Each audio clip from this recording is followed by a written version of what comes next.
Days aren't important anymore on This Is College. It is the day that it is.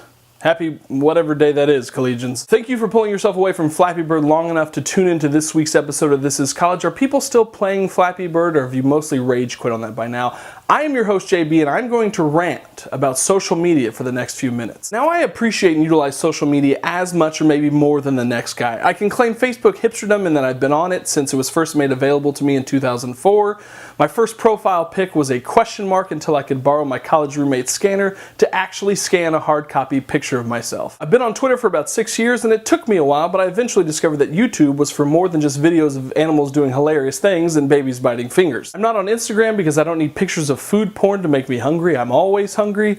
And I'm also not on Snapchat because I'm a 30-year-old man, and the idea of a 30-year-old man on Snapchat is creepy. And while we can all think of occasions when social media has been a powerful force for good in society, I think we need to stop and be honest with ourselves when we see it become a very toxic thing and evaluate our role within that. Now, I don't want to wave my finger too aggressively. Maybe old, but at least I'm not like all those other old guys. But I've seen a lot of recent examples within the college community at large where social media has done more harm than it has good. I've seen the rise of confessions pages on college campuses around the country where students, under the guise of anonymity, admit to doing some very questionable things. Some things they're not proud of, others that they disturbingly flaunt. When you brag about having sex in every building on campus, I know you're lying. Everyone knows you're lying. But when you confess to raping 3 drunk girls and seem really unremorseful about the whole thing, what am I supposed to believe? That's exactly what happened at Boston College back in October. After a significant backlash from the student body at BC, the confessor eventually turned himself into police and admitted that the whole thing was a joke. Now, I try to keep tabs on what people find funny. Sometimes I'm successful at that, most other times I'm awkwardly not, but what about that is funny? Moving on, it's been a fairly harsh winter, even down south where I am, and it's always a fascinating experiment to monitor social media the night before a possible school closing. But what happens when administrators decide to keep the campus open and have classes go on as scheduled? Well, at the University of Illinois at Urbana-Champaign, when Chancellor Phyllis Wise decided to do just that, she faced a racist, sexist onslaught from the very students that she serves.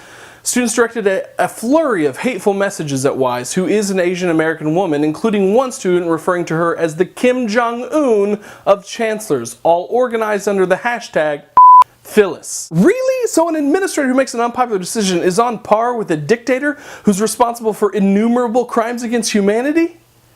Right, I get that it's a joke, it's just not a very good one. When Michael Sam, an NFL prospect from the University of Missouri, announced that he was gay, many saw it as an opportunity to jump on Twitter and ridicule him and the rest of the LGBT community.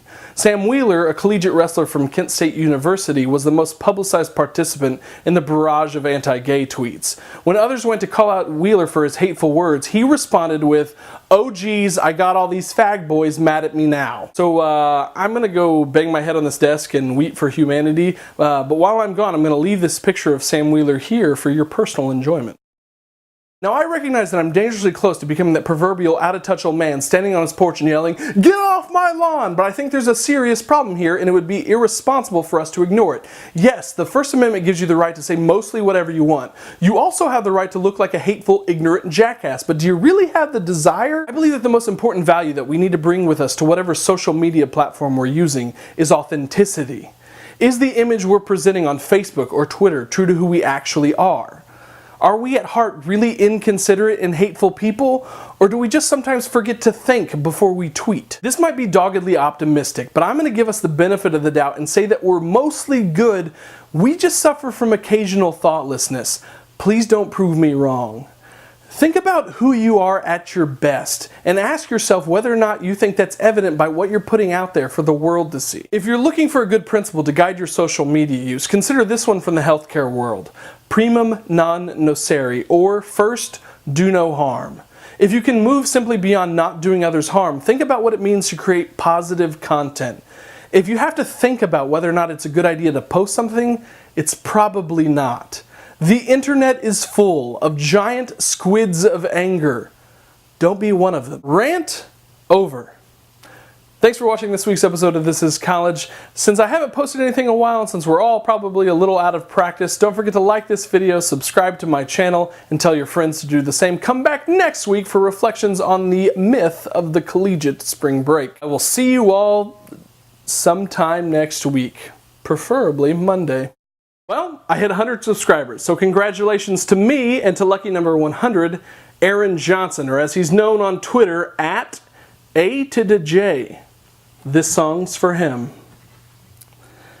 A, B, C, D, E, F, G, H, I, J.